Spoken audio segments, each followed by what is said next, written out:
আপনার বাসার পরিত্যক্ত ফেলে রাখা জায়গাগুলোই হতে পারে এই পশু পাখির আশ্রয়স্থল।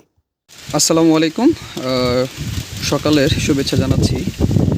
ঘূর্ণিঝড় রেমালের কারণে উপকূলীয় এলাকায় প্রচণ্ড বৃষ্টিপাত হচ্ছে এবং তাদের বাড়িঘর অনেকটাই ভেঙে গেছে এবং পানিতে ডুবে যাচ্ছে।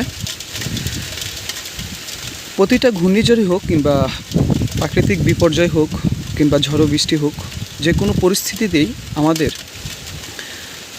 কিছু করণীয় বিষয় থাকে। প্রথম করণীয় বিষয়গুলোর মধ্যেই হচ্ছে স্রষ্টার প্রতি আমাদের মস্তক অবনত করে ক্ষমা প্রার্থনা করা, আল্লাহ তাআলার কাছ থেকে সাহায্য চাওয়া। আর মূলত যে উদ্দেশ্যে এই ভিডিওটি করা সেটি হচ্ছে পশু পাখিকে আশ্রয় দেওয়ার বিষয়ে। এই বিষয়ে ছোট্ট একটি ক্লিপ দেখাবো আপনাদের।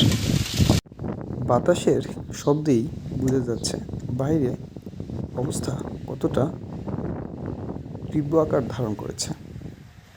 সকালে ঘুম থেকে উঠেই ব্যালকনিতে এই পাখিগুলোকে দেখতে পেলাম।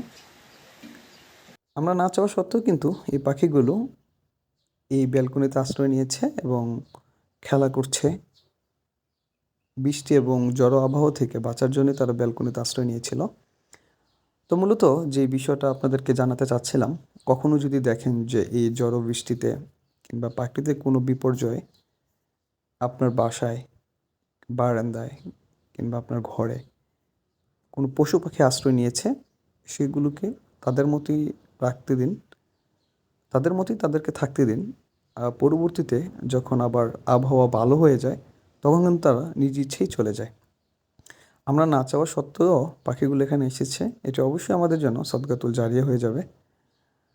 আল্লাহ তাআলার এই প্রকৃতিতে আপনি নানাবিধভাবে সওয়াব অর্জন করতে পারবেন এবং আপনি চাইলেই বিভিন্নভাবে এই পশু পাখিকে সহযোগিতা করতে পারবেন। এটি বার্তা ছিল। সকলেই এই প্রাকৃতিক বিপর্যয়ে পশু পাখির পাশে থাকার চেষ্টা করবেন। আসসালামু আলাইকুম।